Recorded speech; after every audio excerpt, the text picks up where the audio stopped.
Most hated versus most loved Superman. Y'all, I love to do these videos, bro. I'm doing these videos because of the new Superman movie that's coming out soon.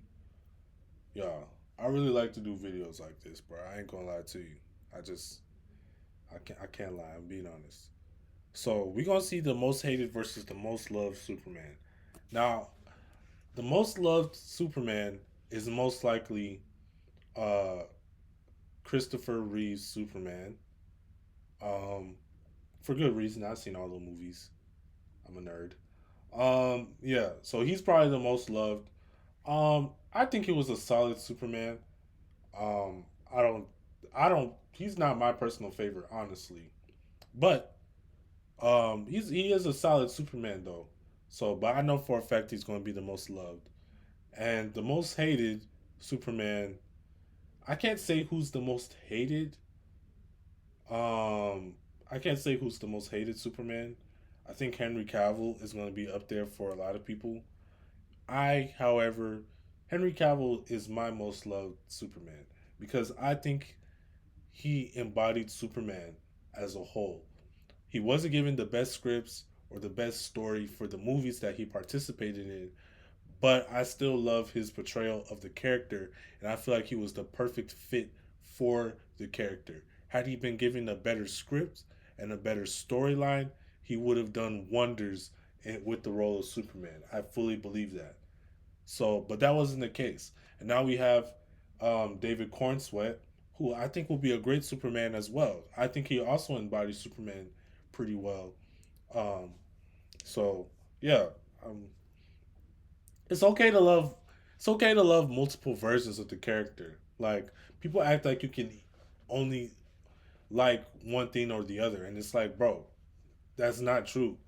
You can have problems and issues with each version of the character, just like you can find something good about each versions of the character or each or every portrayal of the character. And if you don't find something that you like about it and you don't like it, that's fine too. You don't have to like something or you don't have to hate something. But just because you like one thing doesn't mean that you have to hate something else. You can like them both. It's all right. Like I don't know why people make this such a black and white argument when it's not. It's a lot of gray in here. I like a lot of portrayals of Superman. Brandon Routh, Tyler Hoechlin, or I hope I pronounced that correctly. His portrayal in Superman and Lois, like, come on now, bro. But let's see, let's see. I think had this come out, my least favorite version of Superman, my most hated version, would definitely be Nicolas Cage's Superman. Had that come out, I would not. I mean, I don't even know what the thought process was behind that. I don't. I just don't. For every loved Superman, there is one who is hated by everyone, starting with Brandon Routh Superman.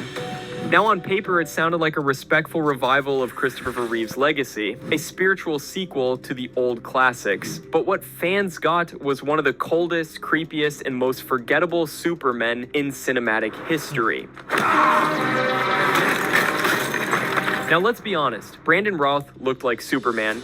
He had the square jaw, the blue suit, the iconic curl, all the surface level things that make people say, yeah, he fits the role. But once the movie actually started, that's all it was. A look, a pose. A guy who floated on screen like a wax figure. Let's not pretend fans forgot this part. Superman disappears for 5 years without telling anyone. Comes back, finds out Lois Lane has moved on. And what does he do? He uses X-ray vision to spy on her family through the walls of their house. This fan said Roth's Clark Kent was amazing. He nailed that part. Otherwise, the movie was too boring. And also, the fights were a natural disaster. Lifts a giant rock into space, and that's it. There's no powerful villain, no intense battle. And the truth is, even Brandon Routh himself knew something wasn't right. I played Superman. I jumped this huge to the front of the line. I'd done auditions and I'd been on stuff before, but I really jumped to the front of the line when I did that movie. Yeah. And then I wasn't given what I thought I was, or had earned, I wasn't Right. getting offers. 13 years later, Brandon Routh finally got the redemption arc fans never expected. He suited up once again, not as a clone of Christopher Reeve, but as a battle-scarred Kingdom Come-inspired Superman, and he nailed it. But by then, it was too late. The damage from 2006 was already done. While Brandon Routh's Superman was widely hated for feeling lifeless, our next Superman was the exact opposite. We're talking about Christopher Reeve, the man who didn't need insane CGI, a billion-dollar budget, or flashy fight choreography. All he needed was a smile, a suit, and a belief that goodness could still win. It sounds corny now, but in 1978, when Superman hit theaters, people walked out. Watching those movies in this day and age is just very hilarious. And that was considered peak cinema at the time, which is crazy to think about. But watching those movies and their effects and stuff, it's funny, bro. It's funny to me. Genuinely feeling like they had just But his portrayal of the character was very good. Like the way he portrayed the Superman, Clark Kent, that dichotomy. I mean, it's very impressive. It still holds up, to be honest. It still holds up. So seen something magical. Judging from those who've seen it, it's well on its way. I thought it was great, really. Fantastic movie. See it. Special effects are great. Fantastic. Just like a second childhood. Reeve's Superman wasn't just a strong guy in a cape. He was humble, gentle, almost too good to be true, and somehow completely believable. One of the most underrated things about Christopher Reeve, his Clark Kent. He didn't just throw on a pair of glasses and call it a disguise. His Clark was clumsy, quiet, almost invisible, a total opposite from Superman, and somehow he made both feel genuine.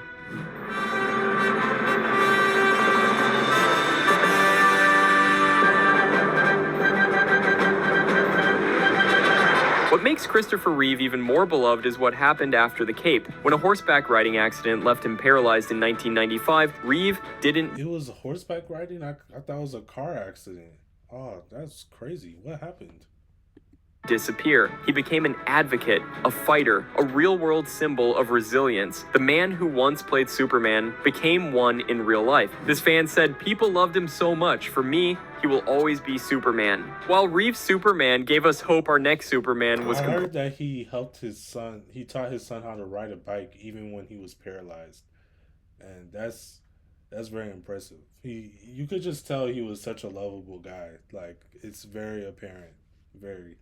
completely opposite. We're talking about Henry Cavill. He was sculpted to play Superman. Tall, built, commanding. The guy was ripped straight from the comic pages. But the moment he opened his mouth, the tone shifted, and so did the fan base. You don't understand. There's no time. I understand. In Man of Steel, his Superman Bro, spent that movie made me mad so many times. That was ridiculous. Why did you push him? Like, that's what I'm talking about, bro. It's not the actor's fault. But that was just ridiculous. Because it's like they just wanted to fight. That whole movie, they just wanted to fight. And he's talking about some, you don't understand. Like, bro, talk. Like, just talk. I hate when they do that in movies. Like, so many things can be solved by simple communication. They literally had a whole fight. And then at the end, he's talking about some Martha. And then he's like, why did you say that name? And it's like, bro, had you guys just talked, say what you had to say. They took my mom. They kidnapped my mother. That's all you had to say.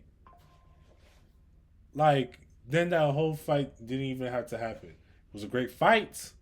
Don't get me wrong, it was a great fight.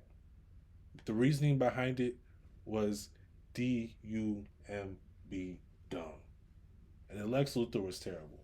From the casting to the portrayal, everything about it was bad. So that's a whole different discussion. That Lex Luthor, trash. Trash, trash, trash, trash, trash, trash, trash, trash. That was the worst Lex Luthor to ever exist. Ever. I don't know what they thought they were doing with that. They were not cooking. He was trash. That's no offense to the actor. It's not his fault. But that was he was the wrong actor to portray that. Not because he's not a good actor, but he didn't even physically match the character, which means a lot when we're talking about comic book characters. I get to nitpick. We're talking about comic books. I get to nitpick. He did not physically portray the character or even portray the character's personality that we've seen so many times it has become iconic for the character. It was a bad portrayal all around, from every aspect. Bad. Bad.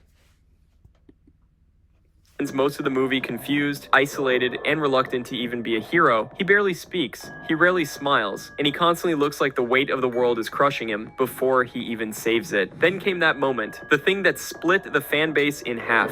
Superman kills General Zod, snaps his neck in cold blood. For a character who's known for always finding another way, for refusing to cross that line, it felt like DC completely misunderstood what made Superman Superman. From Batman vs. Superman to Justice League, Henry Superman was consistently written as... Alright, I'm gonna say something that's I might be alone on this, but I personally don't mind Superman killing.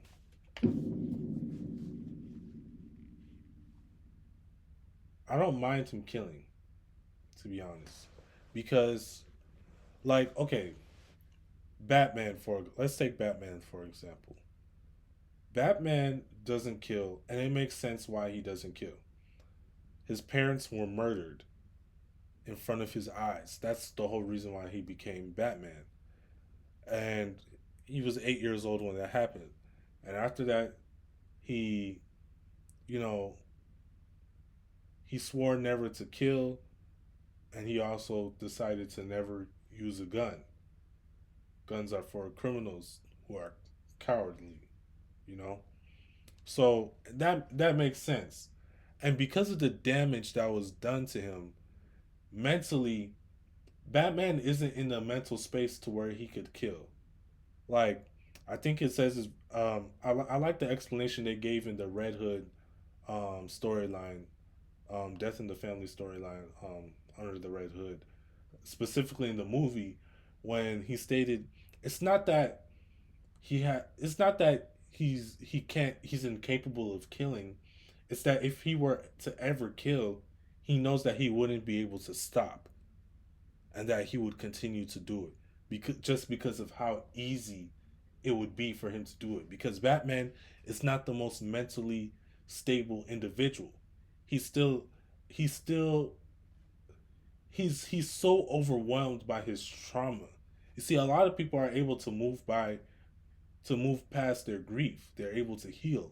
Batman is a character who has not healed from the trauma of his parents dying, and that showcases itself in him being Batman, which is why he made it his mission not his mission, but his goal to make sure that Robin isn't like that. Dick Grayson, for example. That's why Dick Grayson is Batman's biggest success, because Dick Grayson was able to heal and move past the death of his parents through the help of Batman. But Batman was never able to do that himself. He holds on to the pain. So it makes sense why he can't kill. Superman, on the other hand, Superman was a man who was raised by just parents who taught him right and wrong, and he has a strong moral compass. I do not have a problem with him killing. That doesn't mean I think that he should be a killing machine, but I think if he were to kill, I would want to say it would be a situation to where, not to say it's justified, because that's a crazy thing to kind of say, and it has some implications there, like like who can really give you the power to justify, the power to decide if somebody's life is worth it or not, like if it's should be allowed for you to take somebody's life. So that's a different situation. But if he feels, not like, I don't know how to explain it, like I don't think it's that, like, if Superman said I had no other choice other than to kill this individual, I wouldn't be like, Superman, there's always another way. Why did you do that? No, it's Superman. Like, I trust his moral compass enough to think that if he killed somebody, he had a very good reason to do it. This had to be a scummy, terrible, terrible individual. I'm not saying I want Superman to be a killing machine. No. But if he kills the occasional bad guy, and when I say bad guy, I mean super villain, very evil, I'm not tripping about it. It doesn't mean, I don't think it means the same to his character as it does to Batman. Like I don't think it holds the same weight. And some people may disagree because they view Superman as such a moral compass that he wouldn't kill at all. But I don't think that would make him a terrible individual. Like I said, I'm not saying I think Superman should be a killing machine. I don't think that. But I don't think him killing at all would diminish his character or his his morality or his moral stand being at all personally. Because at the end of the day, soldiers kill in war and we don't look at we celebrate them as heroes. You know what I'm saying? So, and I think people are pretty cool with Wonder Woman killing. So, but hey man, teach their own. I don't think it's that big of a deal, like I said, but I do think it would be something that has to be done very very very carefully. Like you couldn't just have him killing characters willy nilly. It would have to be something that would have to be done very carefully, but I think it could still be done. Like Captain America, for example. Captain America kills, but you still have him be such uh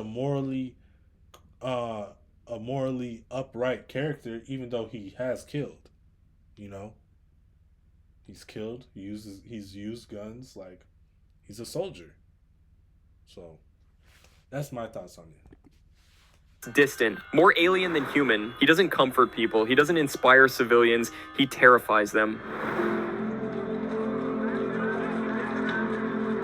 This fan said Spider-Man has more lines in Captain America Civil War than Superman does in Batman No versus way. Superman. Is that actually true? That would actually be crazy if that's true. I did feel like we didn't get to spend enough time with his character though in that movie. And just when it seemed like that cold version had finally faded into the background, Henry Cavill came back with a smile. In October Bro, 2000, that suit looks so good. Oh my gosh. had finally faded into the background, Look at that. Henry Cavill came back Henry with a Cavill smile. was the perfect Superman. He really was. He was the perfect Superman. He got done so dirty, but he was the perfect Superman. In DC did not deserve him.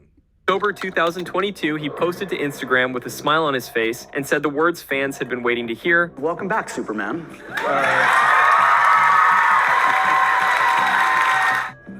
There is such a bright future ahead for the character, and I'm so excited to tell a story with an enormously joyful Superman. Just weeks later, James Gunn and Peter Safran took over DC, and Henry was gone again. No warning, no final movie, just another cold goodbye. I've just had a meeting with James Gunn and Peter Safran, and it's sad news, everyone. I will, after all, not be returning as Superman. After being told by the studio to announce my return back in October prior to the hire, this news isn't the easiest, but that's life. The changing of the guard is something... Crazy time, bro. The changing of the guard is something that happens. I respect that. James and Peter have a universe to build. I wish them and all involved with the new universe the best of luck and the happiest of fortunes. For those who have been by my side through the years, we can mourn for a bit, but then we must remember Superman is still around, everything he stands for still exists, and the examples he set for us are still there. My turn to wear the cape has passed, but what Superman stands for never will.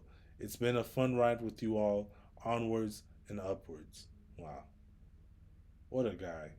What a guy, man. Yeah, it was... it was such an unfortunate situation. I remember when I heard this, I was very, very upset. Very upset. I mean, it was just bad, bro. It was bad.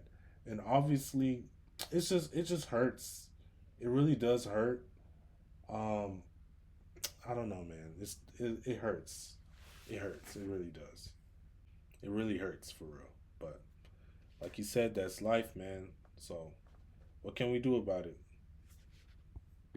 The fans were furious, and Henry left blindsided. Henry Cavill's Superman may have had the looks, but he never quite had the light. And that's exactly why all eyes are now on David Corenswet. Because from the moment he was announced as James Gunn's Superman, fans didn't just react, they believed. The moment that first image dropped, Corenswet in the suit, sitting in a cluttered apartment, pulling on his boots while an alien invasion hits outside, fans felt something. He doesn't just look like a young Christopher Reeve, he feels like him. The same kind eyes, the same quiet strength, but there's also something fresh, something modern. A Superman that's relatable, but still larger than life. James Gunn made it clear this Superman is kind, hopeful, and human. And casting Corenswet wasn't just about looks, it was about spirit. 1, 2, 3.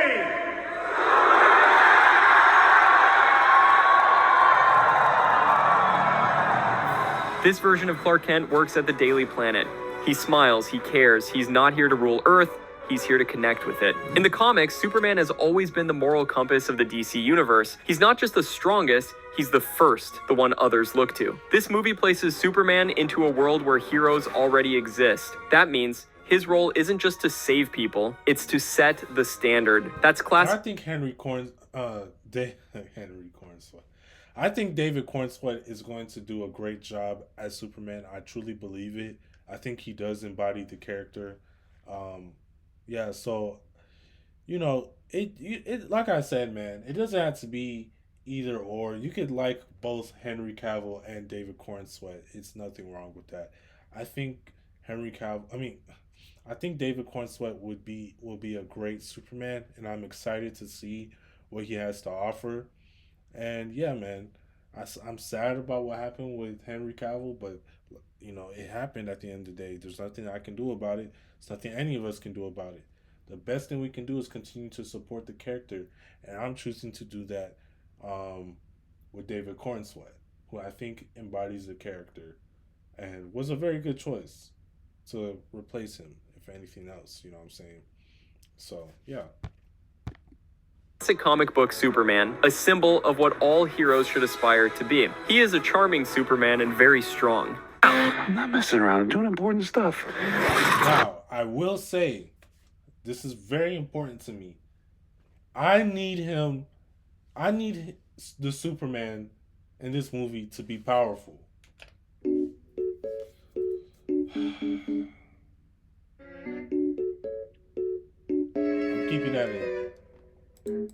I'm keeping that in. Nah, but I need the Superman to be powerful in this movie, bro. I don't want a weak Superman. He can take hits, but he has to be able to give them back, bro. I'm sorry. I need my Superman to be strong, or else I will be upset. I will be upset.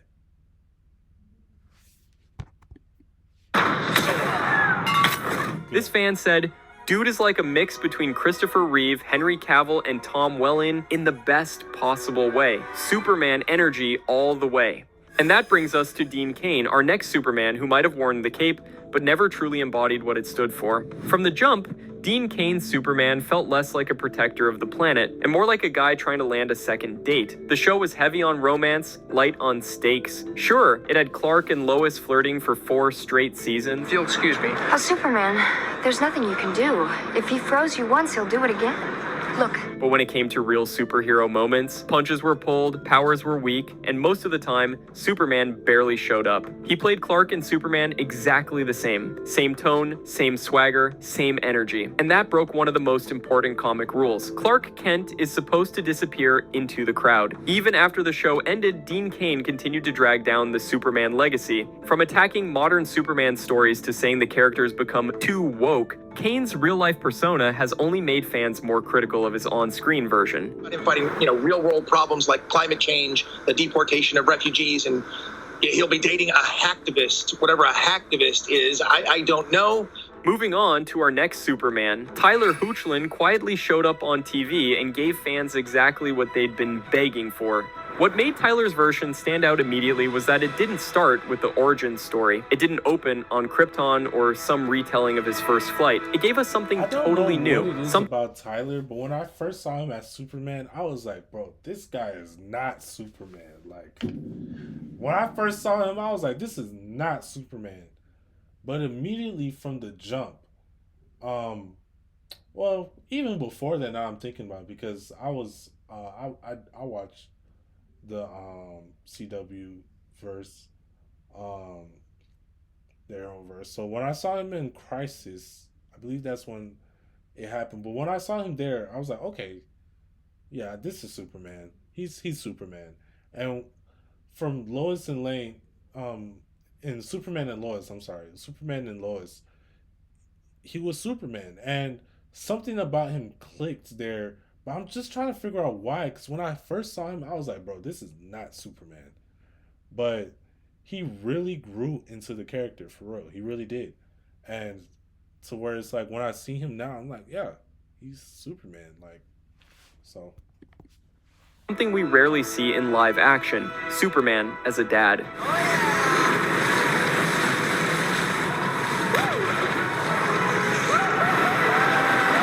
Tyler's Superman feels like he walked right out of Action Comics' Rebirth Superman for all seasons. He's powerful, yes, but never cold. He's wise, but never arrogant, and he listens before he throws a punch. Like this person says, Tyler really did a great job as Superman and Clark Kent. Underrated for sure. Take this scene, for example, where Superman tries to take the fight away from civilians to attempt to minimize collateral damage.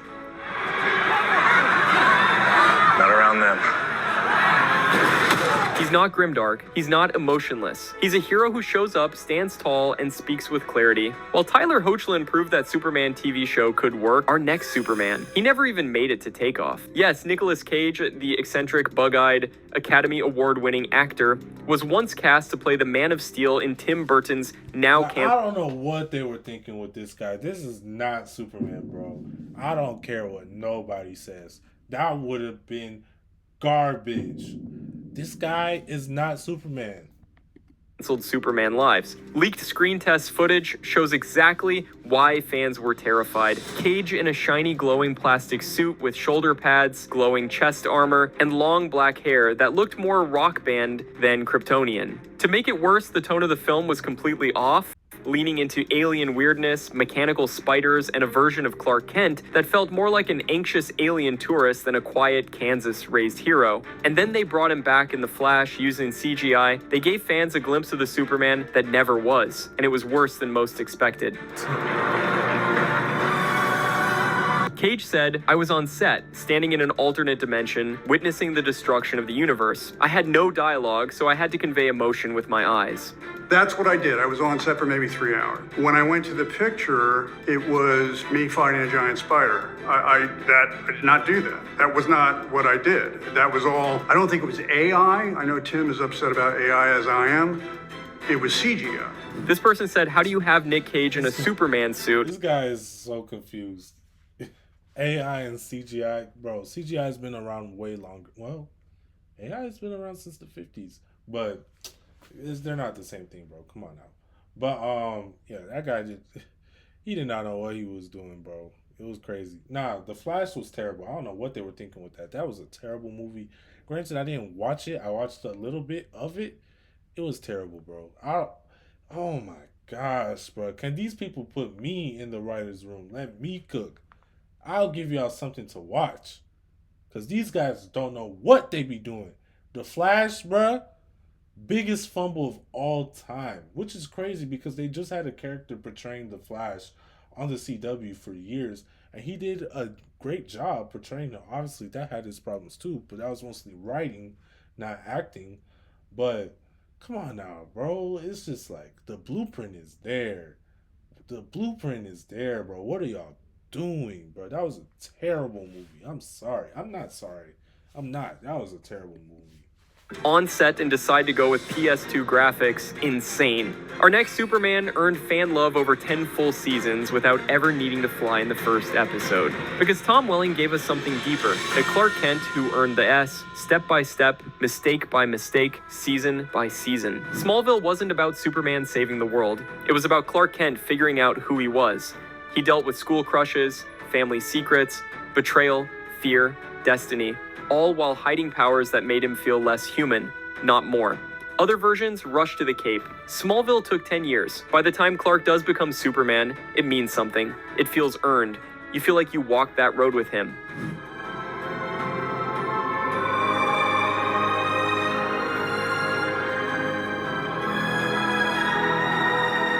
This person said it best, 10 years of story, 10 years of character development, all leading up to this moment, the most satisfying end to a TV show ever. And then, years later, he came back. In Crisis on Infinite Earths, Tom Welling shows up, older, calmer, living on the Kent farm, and in a twist that shocked everyone, we find out he gave up his powers. Why? To be a husband, a father, a man. That's kryptonite, which has no effect on me ever since I gave up my powers. If you made That was a great video by Spidey Parker, man. Yeah, man. Let me know who you guys' favorite version of Superman was. Who portrayed the character the best, in your opinion, or who's just your favorite, you know? Your favorite might not have had the best portrayal of him. I could say that. My favorite is Henry Cavill. You know, maybe it'll be David Cornswell, we'll see. But, yeah, man. So, we'll see. But at the end of the day, you can have multiple favorites. You can hate them all. Doesn't matter. But, it doesn't have to be a one or the other thing. It really doesn't. So, but let me know what you guys think. I hope you guys enjoyed this video. I really enjoyed doing videos like this. So if you guys want to recommend me to do more videos like this, feel free. I'm down for it. I'm down. So with that being said, I got to sign out. You feel me? Hope y'all are safe. Like the video. Once again, subscribe to the channel. Turn on post notifications. And I'm out. Bye. Did she know I'm the one?